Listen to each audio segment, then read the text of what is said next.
이동의 뉴스정면승부 2부 최강명기 시작하겠습니다. 오늘은 최영일 시사평론가, 경향신문 임지선 기자 나왔습니다. 어서 오세요. 안녕하세요. 네, 안녕하세요. 예. 오늘 박근혜 입 복심이라고 불렸던 무소속 이정현 의원에 대해서 검찰이 징역 1년을 구형했습니다. 네, 그렇습니다. 검찰이 어제 서울중앙지법에 열린 결심 공판에서요. 이 청와대 홍보수석이라는 지위에서 KBS 보도국장에게 전화를 해서 해경에 대한 비판 보도를 중단하고 변경하라고 요구하는 식에 대한 거는 이 방송 편성에 대한 간섭이고 방송의 자유와 독립을 침해한다면서 징역 1년형을 구형했습니다. 방송법을 위반했다는 얘기인데 네. 이정현 의원은 아니다, 그게. 억울하다. 네. 억울한 내용은 뭐예요? 뭐 홍보수석으로서의 역할을 했던 것이다. KBS 임원에 대한 인사권을 대통령이 가지고 있고 복심으로 불리고 뭐 이렇게 이제 자신을 몰아가고 있지만 방송의 자유와 독립을 침해할 의지가 털끝만큼도 없었다. 이건 자신의 심경 고백이에요. 억울하다는 건 자신의 심경이고 제가 그 당시에 기억이 생생합니다. 예. YTN 뉴스 보도했던 기억이 나는데 자, 들어보세요. 자, 지금 국가가 어렵고 온 나라가 어려운데 이 시점에 그렇게 해경하고 정부를 두들겨 패는 게 그게 맞느냐 이렇게 질타를 했고요. 자, 이렇게 중요할 땐 극적으로 좀 도와달라. 극적으로 이렇게 지금 일적으로 어려울 때 말이요 하고 이제 이야기를 했어요. 그러면서 이런 얘기도 나왔어요. 세상에 대통령이 오늘 KBS를 봤네. 야, 한 번만 도와주시오. 국장님 나 한 번만 도와줘요. 이런 얘기를 했어요. 예, 지금 뭐 정일평론가 드라이하게 읽었습니다만 네. 당시는 톤이 이런 톤은 아니었죠. 강한 톤이죠. 굉장히 강한 톤이었죠. 이정현 당시 홍보수석 나중에 당대표까지 하지 않습니까? 예. 그 톤은 우리가 익히 알고 있죠. 예. 그런데 이게 듣는 사람 입장으로서는 이게 좀 협박이나 이 정도가 예. 아니고요. 콕 집어서 얘기합니다. 뉴스 편집에서 빼달라. 녹음을 바꿔달라. 예를 들면 이게 사주도 하면 안 되는 일이에요. 편집권의 침해. 강압으로 들릴 수 있겠죠. 듣는 사람 입장에서. 그런데 이제 이 무소불위 권력 청와대 홍보수석이 이렇게 이야기를 하는데 그러면 당시에 이 세월호 관련 보도가 마사지가 됐겠습니까? 안 됐겠습니까? 그럼 이게 침해입니까? 아닙니까? 법적 판단이 남아있는 거죠. 본인은 부탁이었다, 그냥 단순히. 부탁이었다. 네. 이렇게 지금 해명하고 있는데 어쨌든 징역 1년을 구형을 했어요. 선고는 언제쯤 나옵니까? 예, 다음 달 14일, 그러니까 12월 14일 오후 2시에 선고가 나옵니다. 예. 이 의원의 변호인이죠. 최후 변호를 통해서 1987년 이 법 제정 이후에 31년 동안 이 조항으로 처벌받은 사람은 한 명도 없다라고 했는데 한 명도 없으니까 이것도 처벌하면 안 된다. 그건 논리 좀 안 맞는 것 같아요. 역으로 좀 생각해야 되는 게요. 그러니까 이제 이 87년이면 우리가 1987이라는 영화도 있지만 그 당시부터 이제 민주화가 되면서 지금 문민정부로 넘어가지 않습니까? 예. 그리고 이게 이 법 이 제정 이후에 처음 처벌이 된다는 건 그동안은 사문화됐었다는 건 맞아요. 하지만 오죽하면 첫 번째 케이스로 걸렸겠느냐를 생각해 보면 그동안 군사정권 때도 함부로 하지 못했던 지금 언론에 대한 강압을 이 지난 정권에서 대놓고 했던 것 아니냐. 어찌 보면은 모르겠습니다. 과거 역대 정권에서 은밀하게 이루어진 언론 압박이나 탄압이 있었을 수는 있죠. 있었던 정황도 간혹 나오고요. 이렇게 대놓고 이야기를 했고 이건 김시곤 보도국장이 직접 터뜨리지 않았습니까? 네, 그렇습니다. 녹음 파일이 있었죠. 네. 그러면 이건 1심이잖아요. 현재 1심이죠. 그럼 네. 대법원까지 가려면 시간이 꽤 걸리겠네. 네. 그래서 아마 그 사이에 뭐 징역 1년이 저는 그렇게 크지 않다고 생각해요. 이 정도면 조금 더 일벌백계 해서 언론에 대한 권력의 어떤 개입을 엄중하게 우리가 좀 처벌하는 전례를 만들 필요가 있는데 징역 1년인데 어쨌든 3심까지 가야 결론이 나올 것 같고요. 통상 우리가 알기로 상급심으로 갈수록 좀 감형이 되는 형이 상황을 나눠진다. 왕왕 보죠. 예, 벌써부터 인터넷에서는 뭐 집행유예 나오겠네 뭐 이런 얘기가 많더라고요. 집행유예 혹은 뭐 벌금. 예. 네. 자, 다른 얘기 봅시다. 오늘 하루 종일 실시간 검색에 오른 이름 이용주. 민주평화당 이용주 의원이 술을 마시고 차를 몰다 경찰에 적발됐다. 평소에 음주운전 처벌 강화해야 한다고 목소리를 높이던 사람이었는데 어떻게 된 일입니까? 예, 어제 이용주 의원이 10시 55분쯤에 술을 마신 채 운전하다가 서울시 강남구에 있는 청담공원 인근에서 음주 단속으로 적발이 됐습니다. 이 적발 당시 혈중 알코올 농도가 0.089%, 그러니까 면허 정지에 해당하는 수준입니다. 이렇게 적발이 됐고요. 이 출발지가 여의도입니다. 여의도에서 강남까지 아무리 밤 시간에 차가 안 막힌다고 해도 최소한 30분 정도는 지금 운전을 하고 갔다는 소리인데 이게 참 논란이 된 이유가 이분께서 음주운전 처벌을 강화하는 그 윤창호 이른바 윤창호법을 또 거기에 공동 발의를 하셨기 때문에 더 오늘 논란이 됐습니다.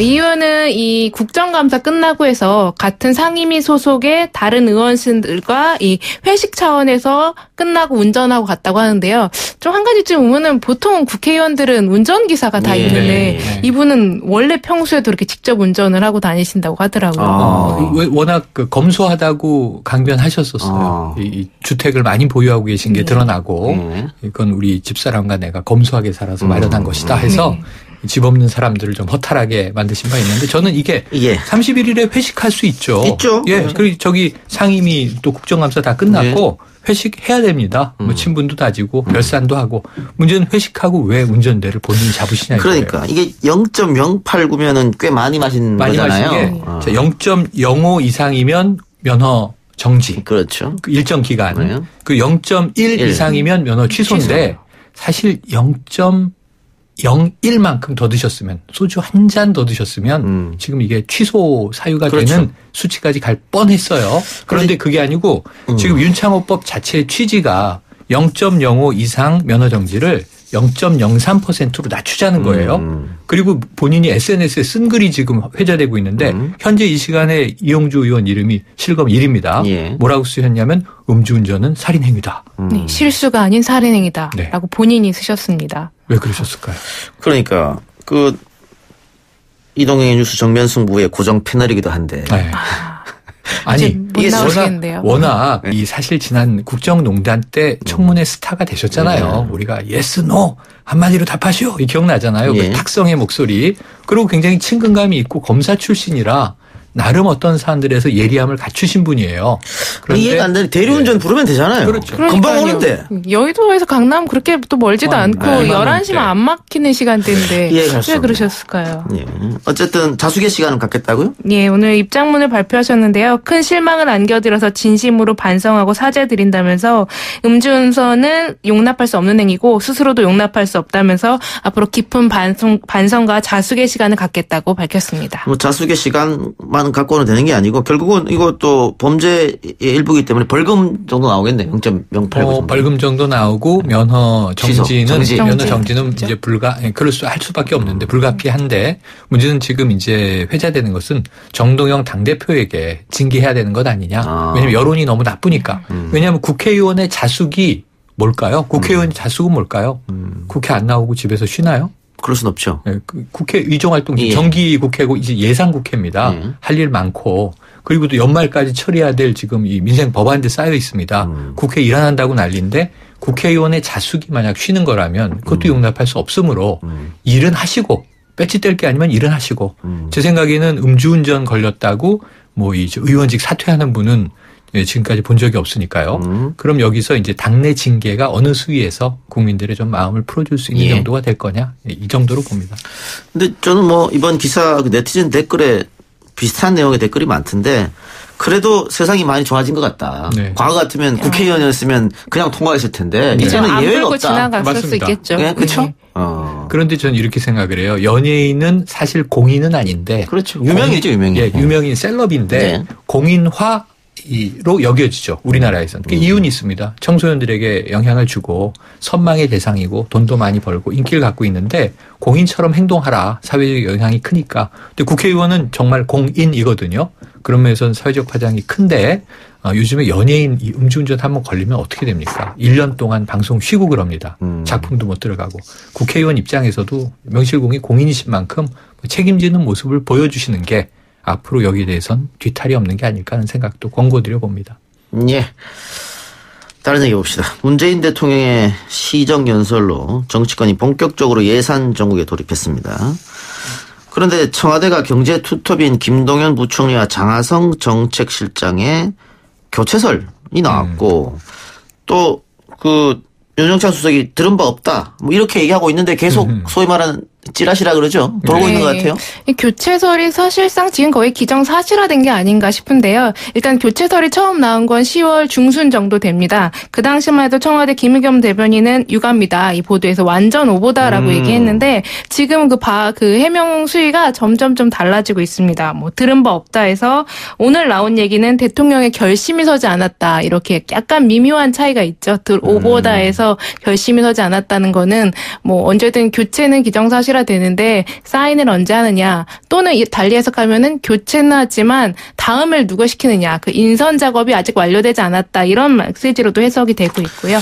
예, 임 기자. 저는 이런 기사 보면 거의가 청와대 핵심 관계자의 말에 따르면 이렇게 해요. 여권 그렇죠. 고위 관계자 나오죠. 누굽니까 그 사람들은 도대체? 다 누군가 어딘가에 숨어서 익명으로 이야기를 하는 거 있습니다. 그리고 그런 분들이 계시고 이제 기자들이 빨대를 꽂고 있는 거죠. 예. 정보원으로. 그렇죠.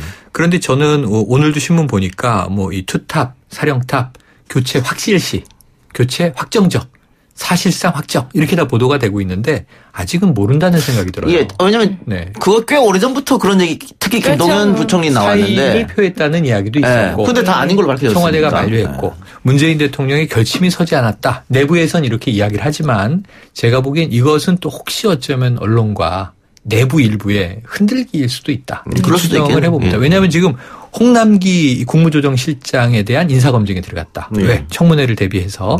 그런데 김동연 부총리하고 거의 결이 같아요. 그렇죠. 박근혜 정부 때도 청와대에서 기획비서관으로 있었고 경제관료 출신이고 현재 청와대에 있다는 정도 외에는 결이 비슷한데 교체하면 뭐가 달라질 것인가 문제고 저는 야당이 지금 흔들고 있잖아요. 한참. 네. 그런데 야당이 지금 물러나라는 이야기는 하지 않았다. 김동연 경제부총리가 굉장히 중립 중도적인 인물이에요. 경제에 있어서는. 네. 교체하면은 이 청와대에서 문재인 대통령이 기조에 더 가까운 쪽으로 뽑을까요? 반대쪽으로 뽑을까요? 제가 보기엔 더 소득주도 성장이라든가 이번 정부의 기조가 강한 쪽으로 드라이브가 걸릴 겁니다. 그럼 야당은 또 이제 성토할 텐데 김동연 경제부총리를 흔들어서 야당이 얻을 이익은 별로 없어 보인다. 물론 이제 좌초시키는 어떤 승리감을 얻을지 모르지만 정책적인 어떤 반사이익을 얻긴 쉽지 않아 보인다는 점에서 별 실익이 없는 지금 정쟁 아닌가 저는 싶습니다. 한편으로는 이 바꾼다면 둘 다 바꿀 수밖에 없는 상황이라고 생각해요. 그렇죠. 김동연 경제부총리와 장하성 정책실장을. 왜냐하면 어느 한쪽을 바꾼다는 순간, 그러니까 뭐 그게 야당으로부터든 또는 진보 진영으로부터든 공격을 당할 수밖에 없기 때문에 그리고 또한 한편으로선 그 둘 간의 불협화음이 오죽하면 김앤장이라는 말이 나올 정도로 이 지속되어 온 걸 보면 바꿀 수밖에 없는 상황이 됐고 그러려면 양쪽의 공격을 피하기 위해서는 그 둘 다 바꾸는 게 저는 해법이라고 생각을 하고요. 그 시기가 지금은 이제 언제 시기가 되느냐 이제 그 문제만 남은 거 아닌가 싶습니다. 그리고 누가 후임으로 올 수 있느냐 사실 또 청문회도 통과해야 되고 그렇죠. 그 청문회 전국이 또 엄청 또 공격을 받을 수 있기 때문에 그런 것들을 다 피해갈 수 있는 사람 또 거기에 더해서 소득주도 성장을 잘 이끌어갈 수 있는 이 두 가지 공통 분모를 찾아내기가 쉽지 않을 거거든요. 그렇기 때문에 이제 연말까지 그거를 이제 끌고 가지 않을까 이런 생각을 합니다. 그런데 오늘 대통령 시정연설을 보면요. 과거 방식으로 돌아갈 수 없다. 그러니까 성장 위주 정책 안 된다는 거잖아요. 구조적 전환 이렇게 이야기하고 있습니다. 그리고 함께 잘 사는 불공정 불평등 해소해야 된다. 그렇죠. 그러니까 지금까지 문재인 정부 들어서 한 1년 정도 해서 경제정책 우리 잘하고 있다가 결론이거든요. 1년 반 동안 그러니까 과도기라는 건 대통령도 인정하는 거죠. 그런데 대통령은 더 처절한 인정을 하고 있는 게 외형적인 지표는 좋다 이거예요. 6천억 달러의 이 수출 우리 무역량은 세계 6위인데 이렇게 찬란해 보이지만 내면적으로는 양극화가 심해져서 서민들의 삶은 나아지지 않았다. 그 양극화가 불평등이 그야말로 불공정으로 고착되고 있는 상황이다. 이 구조를 뒤집어 엎어야 한다. 대통령은 얘기를 하는 거죠. 대통령은 지금 우리 정책 기조가 맞다라고 하는데 그렇죠. 그 경제 수장들 2명을 굳이 지금 잘하고 있는 갈아치우느냐. 그렇죠. 없어 보인다. 그 말에 저도 동의하고요. 다만 김동연 부총리 정도가 이 속도 조절론 정도를 얘기하고 있죠. 예를 들면 최저임금에 대해서 지역별 차등 정도는 온도 차이가 있었죠. 근데 그런 정도인데 야당에서는 오히려 그걸 질타하고 있거든요. 당신 철학도 밀어붙이지 못하면서 뭐하러 지게 연연하느냐. 그렇지 않다 이렇게 얘기를 했는데 말씀하신 대로 제 생각에는 교체했을 때 지금보다 더 효과가 나는 인물들이 아니면 교체라는 건 굉장히 위험한 게 경제정책 부분이죠. 근데 어쨌든 그 며칠 전에 나온 통계청 발표를 보면 경제 지표는 상당히 좋지 않다는 것도 네. 아마 대통령이 아마 느끼고 맞습니다. 있을 겁니다. 예. 그런 점 때문에 경제팀 교체로 해서 분위기 전환. 예, 그죠. 그런 인적 쇄신을 네. 통해서 한번 그 경제팀 전체적으로 이제 다시 한번 이 신발끈 고쳐맺고 일을 한번 해보자 이런 그 관료들한테 주는 메시지가 저는 있을 거라고 생각해요. 예, 그래요. 그런 것 같고 오늘 너무 많은 뉴스가 터져서 그런지 이 얘기는 좀 언론에서 잘 안 다루던데 오늘 오전 12시를 기해서 남과 북은 육상과 해상 공중의 모든 적대 행위를 중단했습니다. 네, 이게 중단했습니다. 대단한 뉴스 아닙니까? 대단한 뉴스입니다. 네. 대단한 뉴스인데 여기도 좀 약간은 가짜 뉴스성이 있어요. 그러니까 뭐냐면 지금 이 뉴스가 묻혀 있는데 오늘 시정연설도 있었죠. 예. 그다음에 이 대체복무 판결도 나왔죠. 네. 그런데 문제는 뭐 어떤 기사가 핵심이냐면 이 비행금지 구역을 설정했는데 미국이 반대했다. 근데 이게 지금 사실이 아닙니다. 이것도 좀 가짜 뉴스입니다. 뭐냐면은 국방부 관계자가 정확하게 밝히고 있는데요. 뭐냐면 미국이 처음에 오해했다. 그래서 그 오해를 풀었고 미국은 지지한다. 이게 이제 팩트예요. 그러니까 뭐냐면은 이게 노플라이 존이라고 영어로 설명을 했더니 노플라이 존이라는 거는 전쟁 선포를 하는 거예요. 상대국의 상공을 내가 제압했으니 너희 비행기 띄우지 마. 이게 전쟁 선포예요. 근데 미국이 왜 노플라이 존이라고 지금 설정을 한 거야? 하고 놀랐는데 사실은 이게 에어리얼 버퍼 존이라고 이야기를 하게 되면 정전협정 안에 들어있는 거예요. 비무장지대 4km 안에는 비행을 하면 안 돼요, 현재. 근데 지금 항공기의 성능이 너무 좋아져서 훅 하는 순간 넘어갑니다. 그래서 이 비행금지 영역을 이 비행기에 따라서 고정익, 회전익, 무인기에 따라서 심지어는 20에서 40km, 최소한 10km 예. 이렇게 이제 좀 더 넓힌 거거든요. 예, 꼭 최영일 평론가 가짜 뉴스를 지적해 주셨고요. 네. 그럼 임 기자, 지금 이렇게 모든 적대행위를 중단했다고 하는데 구체적으로 보면 어떤 일이 벌어진 거죠? 예, 일단은 세 개로 생각할 수 있습니다. 공중, 육상, 해상입니다. 일단은 육상에서는 군사분계선을 기준으로 남북 10km 안에 완충지대를 만들어서 포사격과 그리고 연대급 부대의 기동훈련을 중지했고요. 해상에서는 서해 북방한계선과 NLL 일대의 그 포사격과 해상 가동훈련을 중지했습니다.